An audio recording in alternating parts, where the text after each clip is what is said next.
tardes, queridos amigos. Les damos las gracias muy exhaustivamente por recibirnos una vez más en tus hogares en una entrega más de Medicina de Cuerpo y Alma.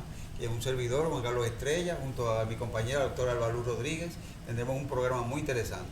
Buenas tardes, doctora. Buenas tardes, doctor. Quien tendremos también la cápsula dermatológica con la doctora, que hoy versará sobre la sífilis. Así es. Y tenemos una entrevista muy interesante hoy, muchos aspectos psicológicos, con la licenciada Mónica Mejía Lluveres, psicólogo clínico y de la salud, con quien tendremos una interesante entrevista. No se la pierda luego de la pausa comercial.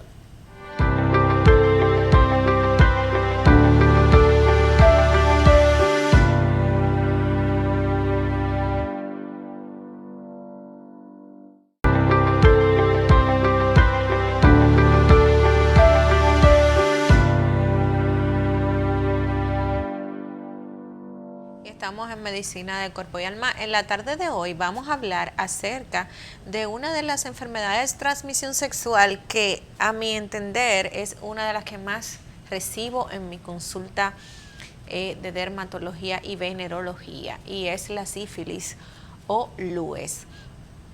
Nosotros vemos constantemente pacientes que vienen con esta enfermedad, tanto hombres, mujeres y sin predominio de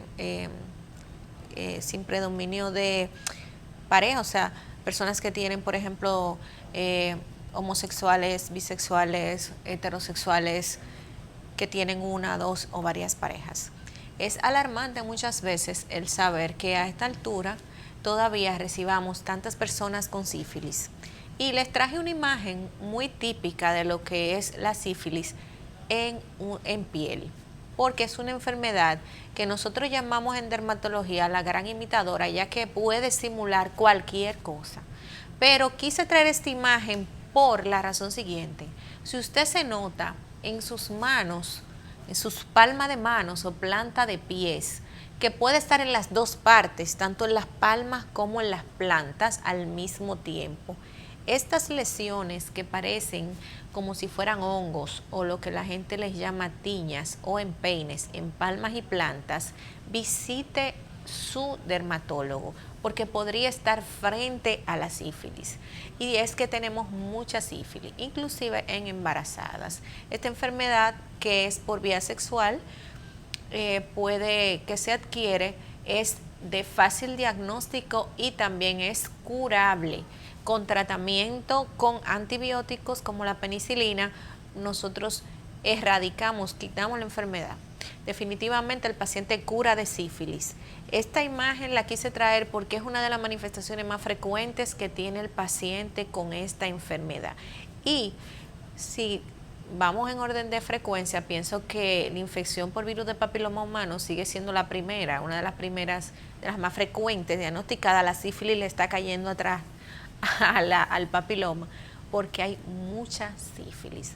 Recordar siempre que tener tu pareja de confianza o utilizar métodos de protección o métodos de barrera en parejas que pudieran ser no fijas, o si tiene varias parejas, siempre utilizar la protección y acudir a su consulta ante cualquier aparición de manchas, de ampollas o llagas en la boca y también en la palma y en las plantas de los pies. Miren bien, fíjense bien que estas lesiones no duelen ni pican ni nada por el estilo, simplemente aparecen, se quedan un tiempo en piel y se desaparecen muchas veces por sí solas, dependiendo el estadio de la enfermedad. Sigan aquí con nosotros en Medicina de Cuerpo y Alma. En la tarde de hoy nuestra entrevistada es la doctora Mónica Mejía Lluveres, psicóloga clínica, la cual va a hablar con nosotros acerca de todos los temas de interés como el estrés, la ansiedad, y también vamos a estar hablando sobre lo que es la psicología médica, que es un área de la psicología que trata las enfermedades crónicas. Sigan aquí en Medicina del Cuerpo y Alma. Vamos a una pausa comercial y luego de esta pausa vamos a entrar en el tercer segmento con la invitada de esta tarde.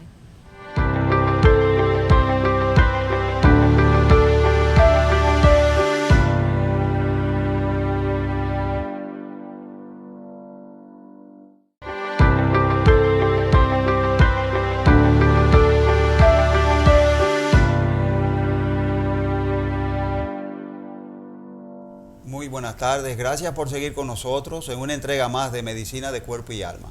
Y hoy, como habíamos anunciado, vamos a nuestro tercer segmento. Hoy con la invitada, la licenciada Mónica Mejía Lluveres, psicóloga clínica y psicóloga de la salud, a quien le damos las gracias por haber aceptado nuestra invitación y tenerla aquí. Bienvenida, doctora. Muchas gracias por su asistencia. Gracias a ustedes por la invitación, queridos doctores. Muy bien, vemos que usted es psicóloga clínica y también psicóloga de la salud, que ese es uno de sus tantos fuertes que tiene. ¿Nos podría definir esto para comenzar? ¿Qué es la psicología de la salud, por favor? Claro, es una excelente pregunta porque muchas personas no saben que existe la combinación de la psicología clínica con la psicología de la salud. Y creo que todos conocemos la parte de terapéutica, de acompañar al paciente, al individuo, a su desarrollo personal, etc. Pero la psicología de la salud viene a acompañar al paciente en un diagnóstico, en mi caso, en las enfermedades crónicas. Por ejemplo, si recibo un paciente con un diagnóstico oncológico de cáncer, por ejemplo, se trabaja con el médico de cabecera, se trabaja con todo el equipo médico para que el paciente reciba un acompañamiento psicológico y se adhiera al tratamiento. Y obviamente bajo un enfoque biopsicosocial, sabiendo que no solamente tenemos al paciente de la parte biológica, sino psicológica y social. Al paciente, y como nosotros decimos, el paciente secundario, que son los cuidadores primarios, que casi siempre son la familia. Sí, porque hay diagnósticos en los que se enferma la familia. Por ejemplo, el Alzheimer. También el familiar que necesita acompañamiento. En los casos de enfermedades crónicas, a veces también uno ve muchos cambios de humor y la nueva situación que se puede presentar en la casa afecta a la familia completa. Claro, y más al cuidador, porque inclusive es una crisis emocional pasiva y silenciosa. ¿Por qué? Porque el enfoque es el paciente que está recibiendo el diagnóstico. Pero ¿qué pasa con el cuidador? El cuidador es que tiene que probablemente afrontar cambios económicos, porque hay muchos tratamientos que son muy costosos. Tiene que minimizar lo que está sintiendo para poder acompañar emocionalmente al paciente que está recibiendo el diagnóstico. O sea, el cuidador tiene un rol bastante importante y creo que es quizá minimizado por la sociedad. Y a veces se olvida de él mismo para poder entonces ser funcional ante un diagnóstico X que haya en el hogar. Y ahora se usa mucho también que muchas enfermedades crónicas, como el cáncer, la diabetes, la hipertensión, hay que enfocar también la parte psicológica. No es solamente que el paciente se tome una pastilla, sino que el paciente puede tener un estrés muy grande, puede tener un conflicto no resuelto de su historia familiar, de su vida existencial, y tiene que darse apoyo para poder manejar mejor esa enfermedad crónica. ¿También se ocupa de eso la psicología de la salud? Claro, esta semana yo recibí un casito y me encantó el abordaje del equipo médico. Una paciente hipertensa, pastilla hasta el resto de su vida, pero le sube más la presión, aún medicada, y años estable. El médico le dice, el cardiólogo le dice, esto es algo psicológico, y que me la refiere. Entonces, trabajar en equipo y que el médico también entienda que el abordaje biopsicosocial es extremadamente importante para afrontar la enfermedad del paciente. Entonces, yo creo que de verdad que esta semana a mí me dio mucha alegría para ver que trabajar con un cardiólogo y que él pueda aceptar de que el paciente es más allá que inclusive un organismo físico. Vemos que una enfermedad crónica que puede tener un trasfondo psicológico de inicio te puede afectar psicológicamente más. Pero ¿qué hay de cierto en eso? Que un conflicto psicológico profundo a nivel del inconsciente puede desarrollar una enfermedad crónica. ¿Qué hay de cierto en eso? O sea, no solamente una somatización, sino de verdad que un problema psicológico puede desarrollar una enfermedad crónica. Hasta un trabajo. Yo he escuchado que hasta uno estar sometido a una tensión pueden ser detonantes de enfermedades físicas. Claro, por ejemplo, un estrés crónico, el que tu sistema inmunológico esté todos los días lidiando con un estrés crónico, ¿verdad? Obviamente eso va a generar un impacto en nuestro organismo. Nosotros ahí tenemos que hablar de la biopsicoinmunología. El eje del cerebro, el eje del intestino y todo el tema del sistema nervioso y del endocrino, eso está extremadamente relacionado. O sea, por eso hablábamos de que el intestino es prácticamente nuestro segundo cerebro, así se le dice. El segundo cerebro. Entonces, obviamente, cada cosa que pasa en nuestro cerebrito, en nuestras emociones, en nuestro corazón, va a impactar nuestro intestino, va a impactar nuestro sistema endocrino y el sistema inmunológico. Sí, sí, de eso de que el intestino es nuestro segundo cerebro, es cierto, porque las células, usted sabe que los neurotransmisores están repartidos en todo el cuerpo. Las células que más receptores tienen son las cerebrales, luego siguen las intestinales y luego las inmunológicas, o sea, los glóbulos blancos, los macrófagos, todo eso. Exactamente.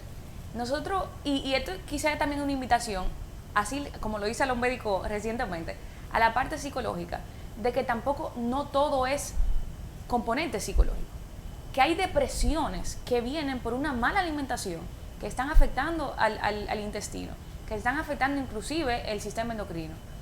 Y vienen, yo he visto casos de que se trabaja la alimentación, que hay una limpieza en todo el intestino y el paciente deja de ser depresivo y deja de ser ansioso. Eso yo lo he visto y por eso hablo de un abordaje biopsicosocial, porque yo tampoco me puedo olvidar de un abordaje biológico. Claro. Sí, claro, hay que ver bien, hay que ver bien. Doctora, en estos casos de acompañamiento que usted menciona en enfermedades crónicas, ¿qué tan beneficioso es para ese paciente temprano, con un diagnóstico de esto que nosotros llamamos a veces catastróficos, dentro del proceso que va a vivir el acompañamiento? Bueno, yo creo que el reto más grande que tenemos como sistemas, ustedes ahí me dirán, es el diagnóstico en el tiempo correcto. O sea, nosotros, cuando llega a psicología, ya el paciente está cansado, bastante cansado, y eso yo tengo que tenerlo en cuenta como psicóloga de la salud. O sea, para saber qué intervenciones hacer, es hacer primero una contención emocional y decirle, oye, yo estoy de tu lado, somos un equipo, ya tú no estás solo o no estás sola. Pero tengo que aceptar que el paciente ya viene cansado de buscar diagnósticos en muchísimos lados, diferentes tratamientos que no han funcionado.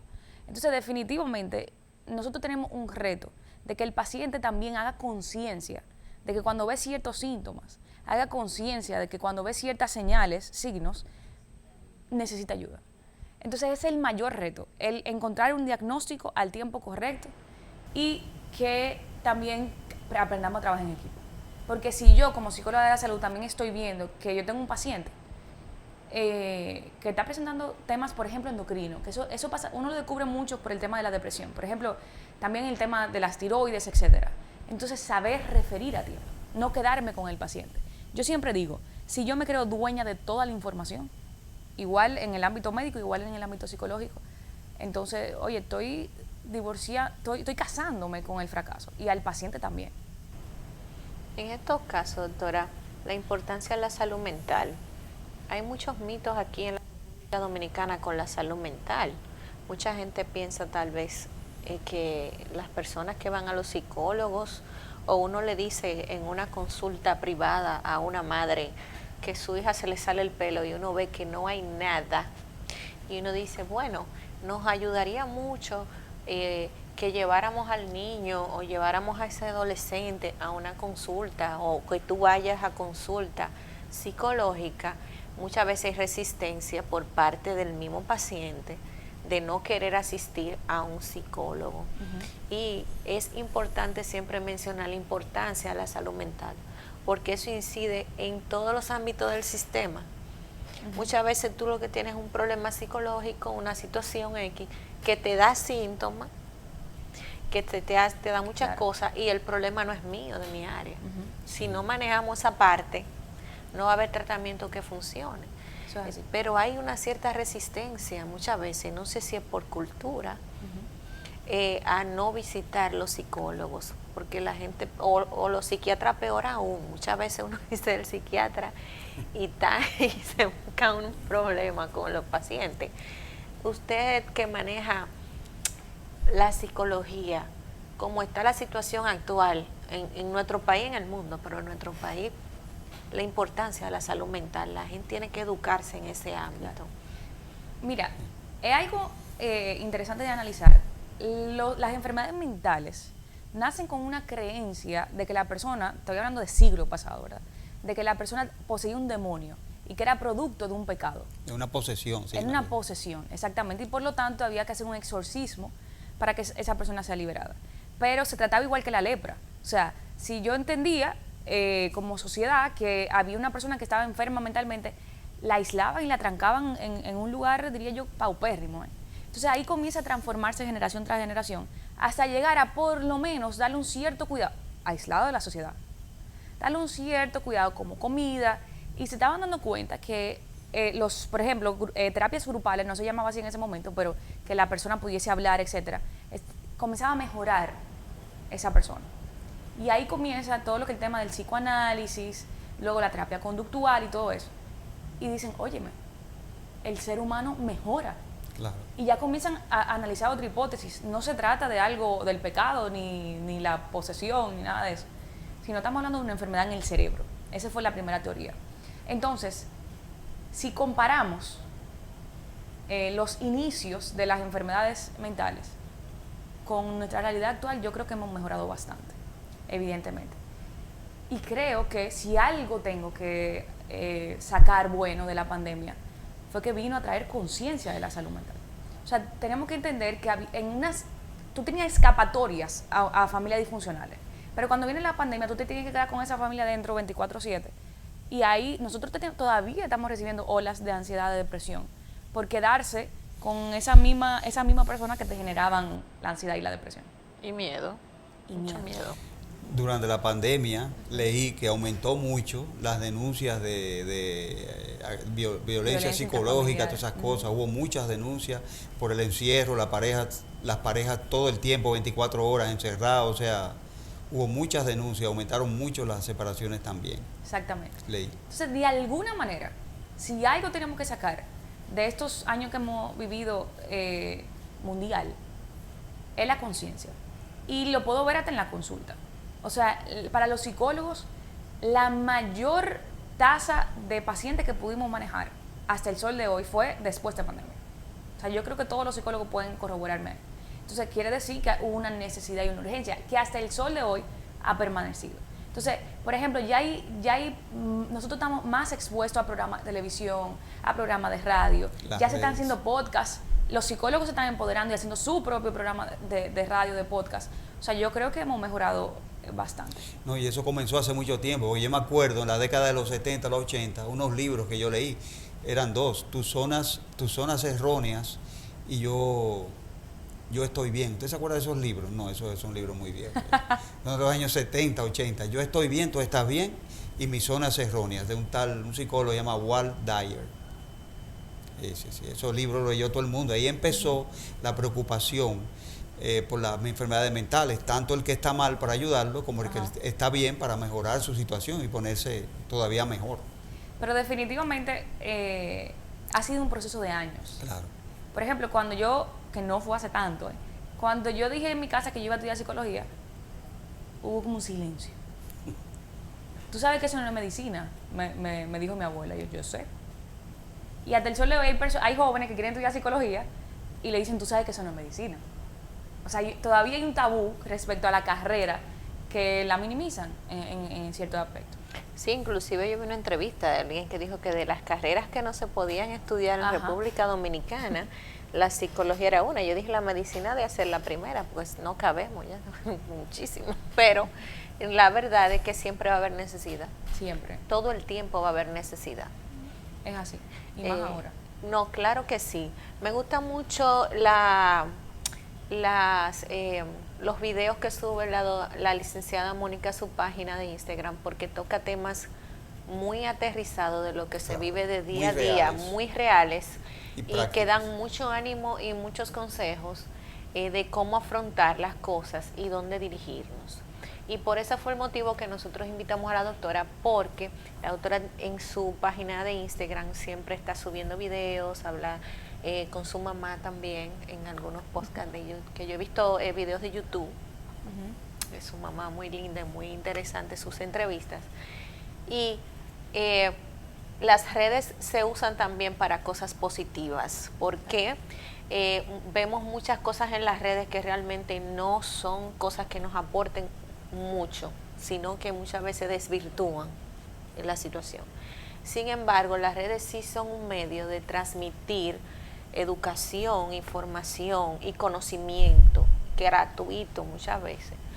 Y mucha gente que está pasando por muchas situaciones ve un video y dice, pero yo tal vez estoy pasando por esto. Y la conducta es acudir a un especialista si usted siente alguna cosa o se siente identificado con cierta situación, un especialista en la salud mental. Yo, dentro de tantos temas que hay, que quiero discutir con la doctora y que quisiera pasarme la mañana hablando con ella, a la tarde, me gustaría hablar sobre el estrés, Sí.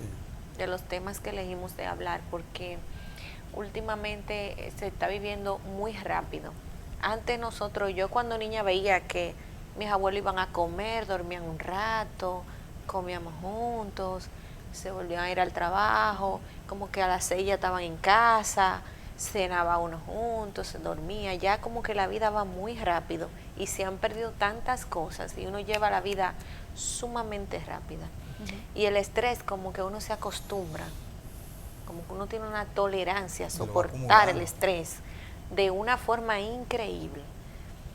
Y la mujer, no voy a decir el hombre, respetando a mi colega que está aquí, pero la mujer que juega tantos roles, que tiene que ser madre, esposa, hermano, tiene que criar, tiene que tener trabajos, también está muy sometida a eso y es de quien más se olvida porque tiene que funcionar. El estrés, doctora, ¿cómo ustedes lo definen a diferencia de la ansiedad y otras cosas que se pudieran como confundir en síntomas? ¿Qué habla la diferencia entre tener estrés y tener un trastorno de ansiedad? Es una pregunta muy importante. Cuando hablamos de estrés tenemos que hablar de una respuesta fisiológica, de una tensión que está recibiendo la persona. El estrés es extremadamente natural, extremadamente natural. Cuando nosotros vemos que una persona está atravesando un estrés crónico, ya tenemos que decir, espérate, vamos a pararnos y vamos a revisarnos. Y sí, si nos ponemos a reflexionar, yo creo que todos en estas generaciones queremos llegar rápido, pero cuando nos pregunta hacia dónde, no sabemos responder. O sea, como si estuviéramos dando golpe al aire, pero con una constante y una pasión significativa y una pulsión significativa, un término psicoanalítico, de querer llegar, una necesidad de llegar y no sabemos a dónde. Simplemente, entonces queremos que sea rápido y queremos que sea ayer, como un efecto microondas. Sin saber que lo bueno toma tiempo, que el crecimiento toma tiempo.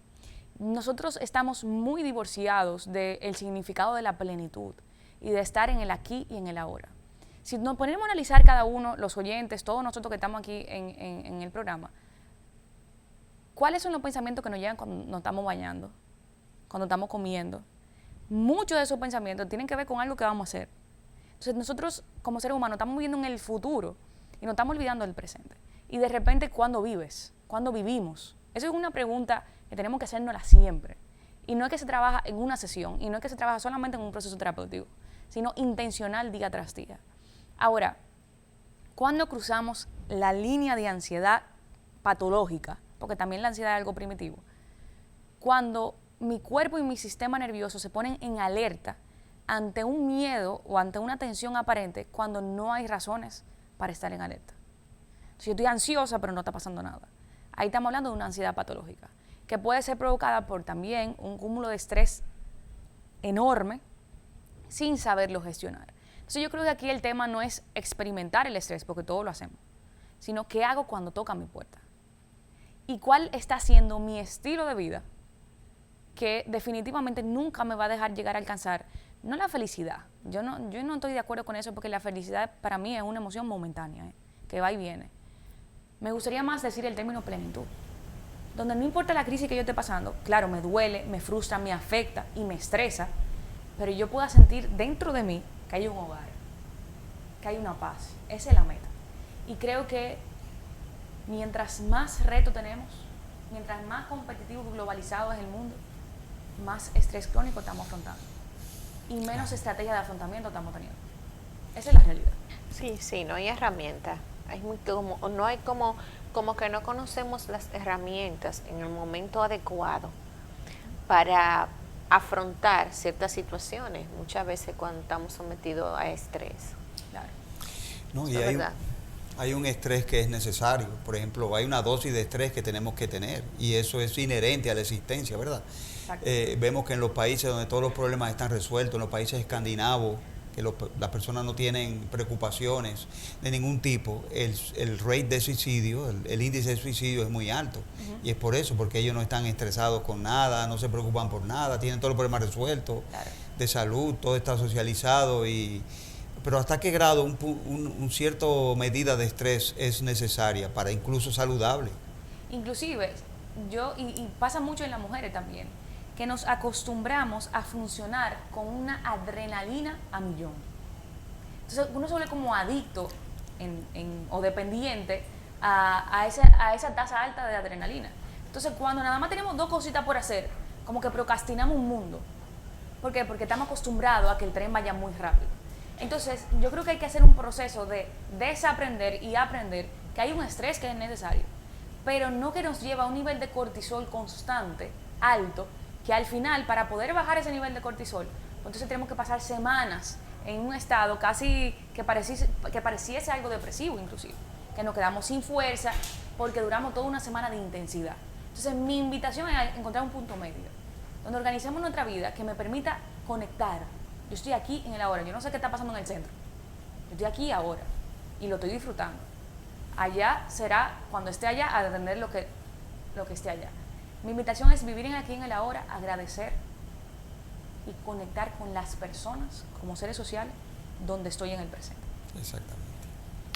Bueno, estamos en Medicina de Cuerpo y Alma, vamos a una pausa comercial y en breve retornamos con la entrevista de esta tarde.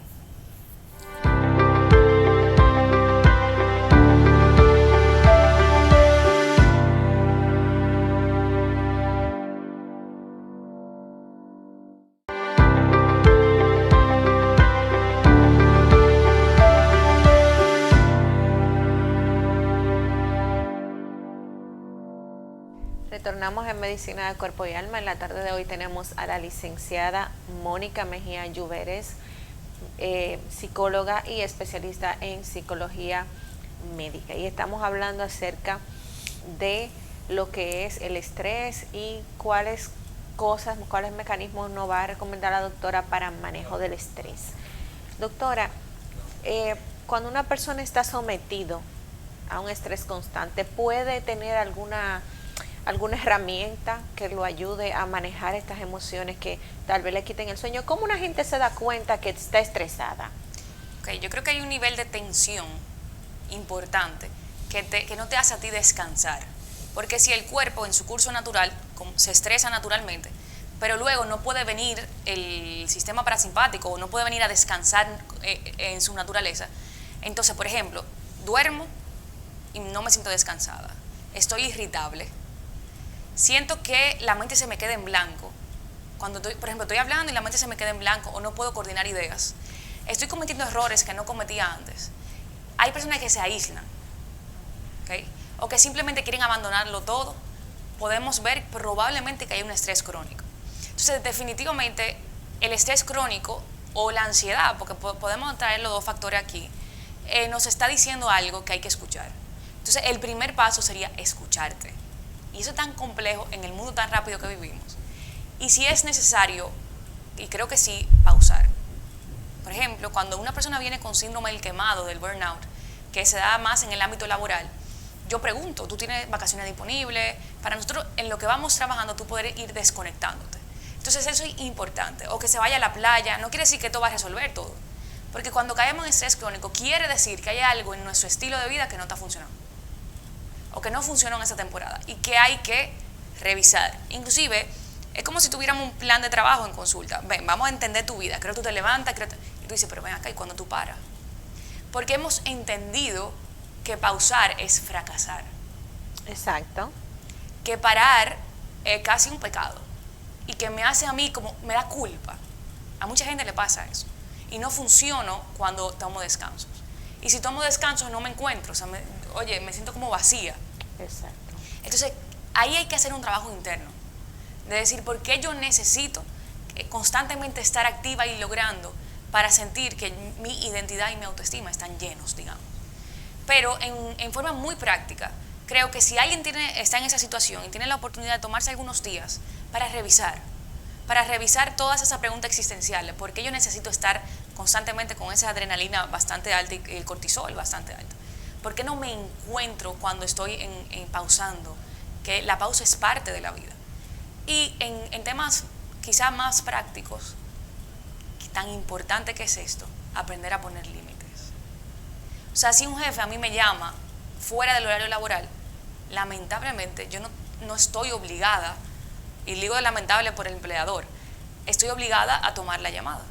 Yo tengo que aprender de manera asertiva, que eso sería otra comunicación,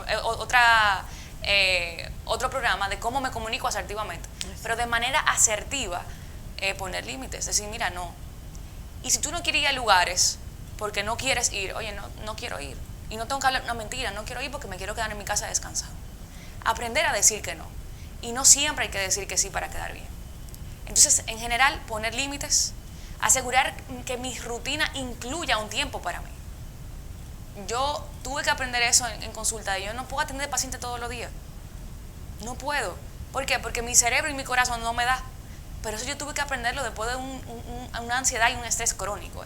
Entonces, este es el momento de analizar mi rutina y ver. Algo muy importante, y yo creo que ustedes me van a corroborar como médicos, es el tema de, por lo menos, caminar. Cuando una persona se recomienda, inclusive cuando una persona está pasando por ansiedad, llegar a los 10.000 pasos al día. Eso hay que hacerlo intencionalmente, porque no llegamos. O sea, casi no llegamos ni a 6.000. Entonces, podemos comenzar aunque sea con media hora de caminata o 20 minutos de caminata. Y luego, si queremos hacer un ejercicio ya un poquito más de pesa y demás, bueno, se agrega. Pero basta con una alimentación equilibrada, con comenzar a poner límites, comenzar a cuidar nuestro pensamiento. Nosotros somos nuestro primer enemigo. Yo siempre digo esto, como suelta el látigo. El látigo que te tiene constantemente tú misma. Lo que viene del super yo. Es esa moral tan alta, sí, de que todo hay que hacer lo correcto. Y nos ponemos, oye, no es que la gente nos está exigiendo, es que hay un nivel de autoexigencia de nosotros mismos, que eso tiene que ver con crianza, es un tema profundo, de que es momento de soltar el látigo. Claro, es que hay que ser como la palma. Uno tiene como que no caerse, pero remeniarse, como dicen. Y también a nivel profesional hay mucha presión. La gente cuando tiene una carrera y cosas, quiere adquirir muchas cosas, se meten en muchas cosas, o el medio te exige que tú tienes que andar bien montado, que tú tienes que tener, por ejemplo, una lipo, que tú tienes que tener un pelo, y la gente va trabajando en función de lo que el medio exige, y no viven para sí. Y muchísima gente así, pero mucha gente. O el peso, por ejemplo, que si no estás en un peso adecuado, o si no te puedes poner un vestido porque un chin en sobrepeso, y se castigan a sí mismos porque tienen una presión social que ni siquiera muchas veces de la casa, del mismo medio, hasta con el vehículo. Hay gente que no quiere manejar, hay gente que no quiere sufrir el estrés de manejar en las calles de Santo Domingo y dicen, yo prefiero no guiar por el estrés que tengo y me evito ese estrés, porque hay estrés que son reconocibles. Sí. Claro. Hay estrés que uno reconoce. Por ejemplo, en mi caso, exactamente, yo que vivo de aquel lado, tengo que cruzar un puente, yo siempre mis horarios los pongo, y en mis horarios de trabajo, de llegar a mis trabajos, yo pongo un horario real, porque yo sé que tengo que cruzar un puente, pues yo no puedo estar en el puente asustada y estoy llegando. Pueden presentarse muchas cosas que me estresan. Entonces yo he identificado cosas que me estresan y yo voy soltando y yo llego a tal hora, aunque llegue antes. Tú acabas de decir algo muy importante, y es que muchas veces nosotros preparamos nuestra agenda idealizada.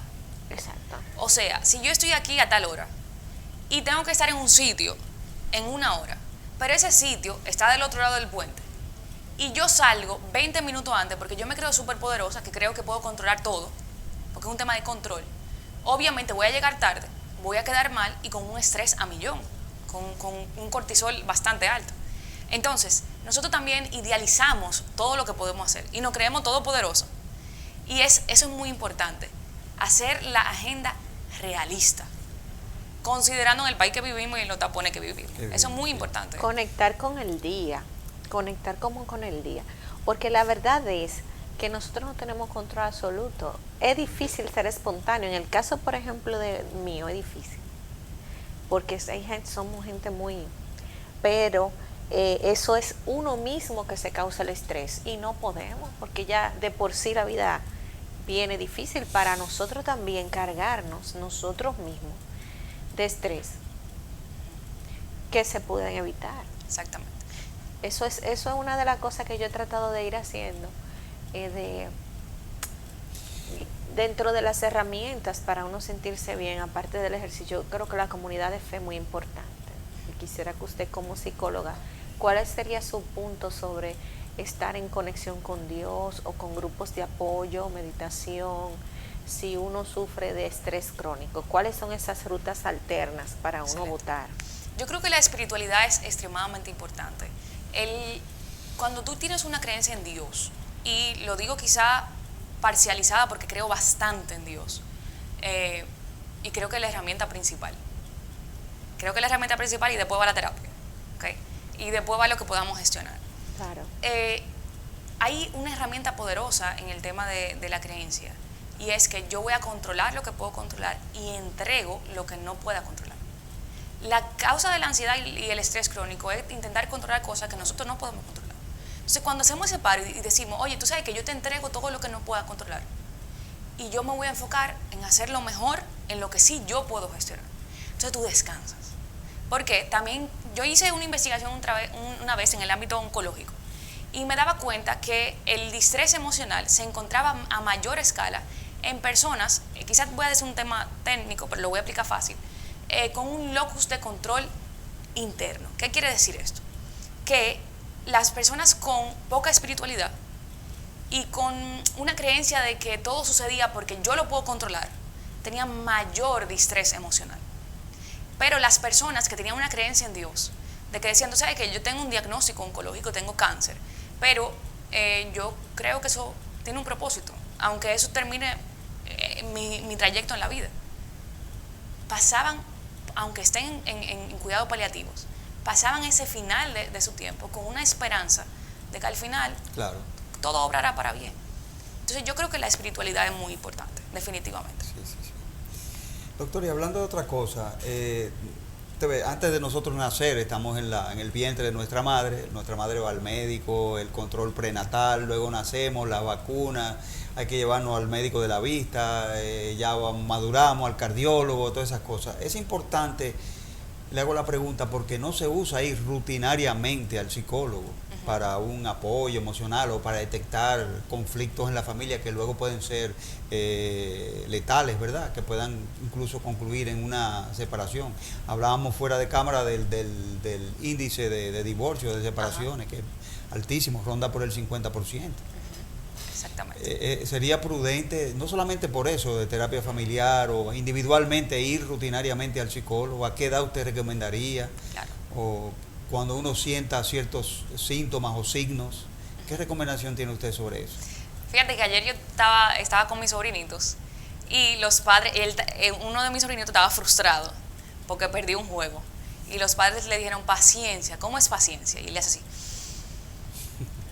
Pero obviamente porque hay una conciencia desde muy niño de que las emociones son importantes y aprender a gestionarlas. Entonces yo diría que claro, desde que el niño tiene la capacidad de reconocer emociones, o no necesariamente reconocer, de sentir, sería interesantísimo, yo creo que la sociedad cambiaría bastante, un acompañamiento psicológico para que desde muy pequeñito aprenda a gestionar sus emociones. Claro. Es una de las causas principales porque vivimos una violencia estructural. O sea, ese es otro tema. Exacto, es un tema muy interesante. Es una de las causas principales por la cual vivimos violencia intrafamiliar, agresión, por eso digo violencia estructural, porque es en todo.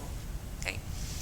Si nosotros comenzáramos a enseñarle al infante, al niño, a los niños, de cómo gestionar sus emociones, este mundo fuera completamente diferente. Ahora, el reto es, para todos nosotros, sobre todo las personas que están en los medios, que extienden conciencia, ¿verdad?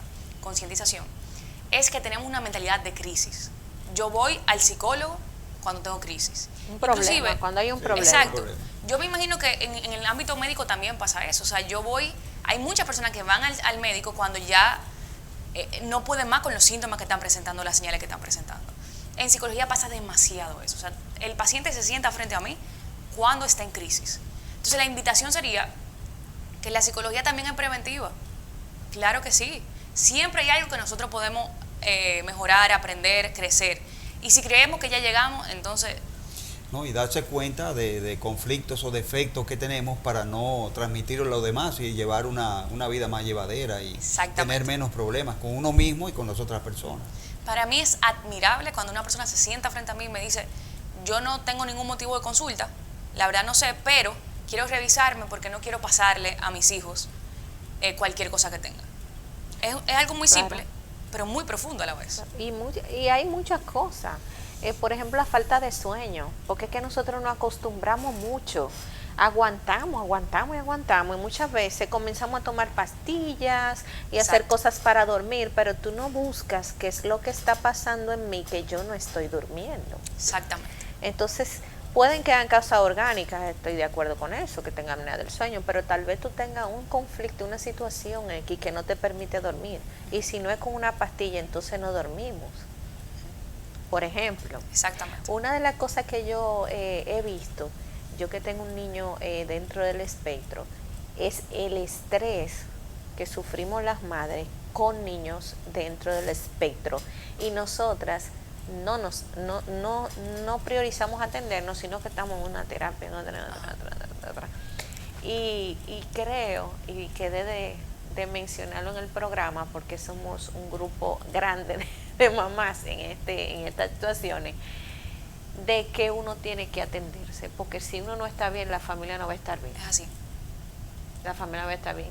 Y a veces también me he dado cuenta en la consulta mía como dermatólogo que el paciente no está consciente que necesita ayuda psicológica y va a hablarte de sus problemas personales cuando tu consulta es de piel. No sé si al doctor le ha pasado lo mismo, que el paciente te planta una situación personal. Él va porque le está cayendo el pelo, pero te dice, no, mira, yo tengo esta situación, y tú dices, él no está consciente de que esta no es la consulta que él necesita. Y es por la poca educación de que tenemos que acudir al psicólogo. Y hay muchas instituciones que tienen departamentos de psicología y que la gente puede acudir. Y eso no quiere decir que uno tenga ninguna situación de debilidad, porque muchas veces la gente dice, yo puedo, no, yo puedo. Y la gente y muchas personas sienten que pueden con todo, y eso no es cierto. Con así. todo no podemos. Es una carga muy grande poder No con cierto. todo, doctora. Doctora, Es mucho. otra pregunta que le puede importar a la gente y lo puede enseñar mucho. ¿Cuándo ir al psicólogo o cuándo ir al psiquiatra? La diferencia. Sí, ¿verdad? o sea, ¿cuándo Ok. uno debe ir a un psiquiatra o cuándo una persona debe ir al psicólogo? El psicólogo trabaja toda la parte emocional, obviamente psicológica, del individuo. O sea, cuando estamos hablando de señales, de aprender a gestionar las emociones, de aprender a afrontar la crisis, y me voy un poquito más allá, de vínculos relacionales, de familia, pareja, etc. Ahora, ¿cuándo uno debe ir a psiquiatría? Esa es una pregunta muy importante. Si yo estoy trabajando algo con el paciente y el paciente no es funcional por algún síntoma, yo no puedo seguir trabajando con el paciente. Yo tengo que llevar a psiquiatría, o sea, referir a psiquiatría. Por ejemplo, si yo estoy haciendo un proceso psicológico con el paciente porque llega con síntomas de depresión, pero el paciente no se para de su cama, no quiere ir a trabajar, Hay que medicarlo. o sea, yo no puedo, yo inclusive quedarme con el paciente, Peligroso. muy peligroso, bastante peligroso. Igual pasa con la ansiedad. Si todo el tiempo es un paciente que está activo, en alerta todo el tiempo, cualquier tema que yo pueda tocar, sobre todo en su historia, va a generar mayor ansiedad. Entonces yo tengo que decir, espérate, vamos a referir a psiquiatría, sobre todo cuando hay trastornos de la personalidad.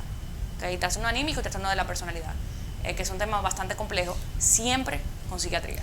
¿Y cuándo, Siempre. en qué casos, por ejemplo, doctora, podrían interactuar juntos el psicólogo y el psiquiatra? O sea, hay casos en que son necesarios tanto una Los medicación, un tratamiento psiquiátrico, como también seguimiento psicológico, acompañamiento Claro. psicológico. Por ejemplo, si viene a mí un paciente y yo detecto depresión, ansiedad o algún trastorno de la personalidad, yo les refiero a psiquiatría.